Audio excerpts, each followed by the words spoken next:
Šefe, treći meč na pripremama u Sloveniji, druga pobjeda, do 86. minuta Čukarički je gubio sa 3:1. Kako je vama izgledalo sve ovo?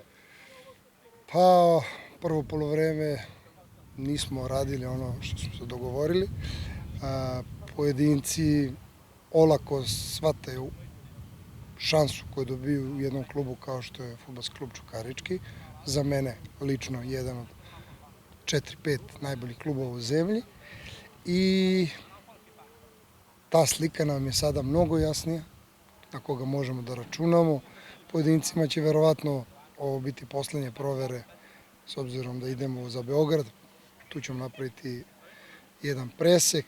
Novajlije koje su došle, oni će da se uključe, pojedinci će da idu na pozajmice i jako sam zadovoljan s ovom utakmicom iz prostog razloga što nam je pokazala dve strane medalje.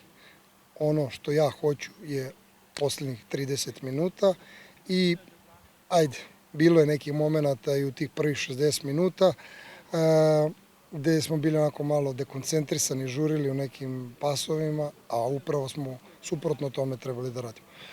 Ali kažem, fantastična jedna provera da vidimo na koga možemo, na koga ne možemo da računamo. Drago mi je što smo uspeli da nadoknadimo minus od 2 gola, da preokrenemo u samoj završnici. To svakako na psihološkom planu je dobro za ekipu. Videli smo i povratak Pavkova, mnogo je značio u ekipi. Pa jeste meni drago što se Paki vratio. Odmah videli ste sami, on je navukao dvojicu igrača kod svake te duge lopte. Nijednom štoperu nije svejedno da ga čuva.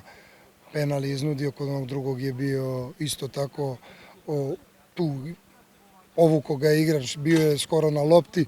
Tako da drago mi je da imam više igrača na koje mogu da računam i nadam se isto povratku skorijem Tomovića i nadam se ovi momci koji su ostali u Beogradu, Jovanča i Đoković, da su pri kraju sa svojim oporavkom i oni će nam isto dosta toga značiti u našoj igri i samo me brine ovaj izlazak Mićka zbog već hronične povrede pete. Ostaje još jedna utakmica ovde u Sloveniji protiv Celja. Kakve su očekivanje za taj meč? Pa je možda i najjača provera za nas ovde. Znate i sami da je Celje igralo osminu finala Lige konferencije i šampion Slovenije. Tako da sigurno najjači meč za nas. Tu ćemo opet podeliti 60-30 minutažu i voleo bi da iz te utakmice izađemo neporeženi, upravo ono što sam rekao momcima, znači da bismo jačali svoj karakter, da bismo dobijali bodove u serijama, ono što je bio problem u prošloj sezoni i cilj će biti da ne primamo ovaj broj golova. Tako da što manje golova budemo primati, to ćemo biti zadovoljni. Kad već pominjete karakter, ovo je jedna od utakmica i način u principu da se taj karakter izgradi. Svakako.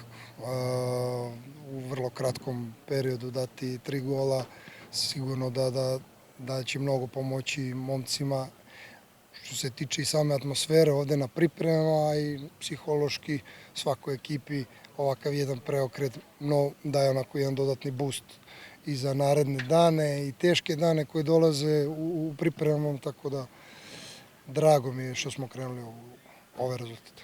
Da li bi ovo mogla da bude sezona Uroša Miladinovića? Stiče se utisak da mu itekako odgovara mjesto iza napadača u tom centralnom delu? Više nego na boku. Pa ja sam rekao i kad sam došao da mislim da je to njegova matična pozicija, da on tu može najviše da da. Videli ste i sami danas da je nekoliko puta prošao. Ono što mu ja zameram i to ću mu i reći posle je to zabavljanje u dodatan potez. Znači ne treba mi potez više, ako si dva igrača izbacio, izađeš sam ispred gola, ne treba mi dodatni šut i tako dalje. Ovo je dodatni dribling, udarac na gol, pa nek ti golman odbrani kao što je ovaj momak stvarno jedno 2-3 intervencije imao van serijski. Ali drago mi je što je pokazao želju, drago mi je što je ovaj pressing otišao ono što se traži od njega i to će sigurno značiti njemu na samopouzdanju. Uroše, jedna sjajna provera za Čukarički, veliki preokret, do 86. minuta ste gubili sa 3-1, na kraju 4-3, sigurno si zadovoljan krajnjim ishodom. Pa dobro, sigurno sam zadovoljan. Malo smo lošije ušli u utakmicu. Do nekog većina drugog dela smo gubili. Imali smo dosta šanci kad smo ušli posljednjih pola sata. Većinu smo iskoristili i eto, došli smo do dobrog rezultata. U odsustvu Docića ti i Velja ste šutirali penale. Pa dobro, mora neko da ga odmeni malo, ne može on, ali šalim se. Pa dobro, ja sam prvi preuzeo odgovornost, drugu je uzeo Velja, tako da sve radimo uz dogovor. Hoćeš malo nam objasniš situaciju kad si oteo loptu golmanu? Pa dobro, vidio sam da je primio i da me čekao. Ušao sam jako u presing i isplatilo se. Odbila mi se na prazan go i nije bilo teško baciti. Evo, pitao je kolega Mario malo pre šefa promjena pozicije, svakako ti prija. Pa dobro, sigurno da mi prija, ja sam dosta godina igrao tu poziciju, tako da mi prija i to i na stranu. Šta ti je rekao šef malo prije tokom razgovora? Pa ništa, rekao mi je da ovakvom igrom i ovakvim presingom i zalaganjem mogu da doguram dosta u karijeri. Je li imao zamjerke? Pa dobro, to ćemo već ovih dana u analizi. Kladili smo se na tribinama da ćeš možda da šutiraš Panenku, da li si razmišljao? Pa šutirao sam na treningu juče, odbranio mi je Đole, ali eto, sad je bila malo drugačija situacija, tako da izabrao sam stranu i pogodio.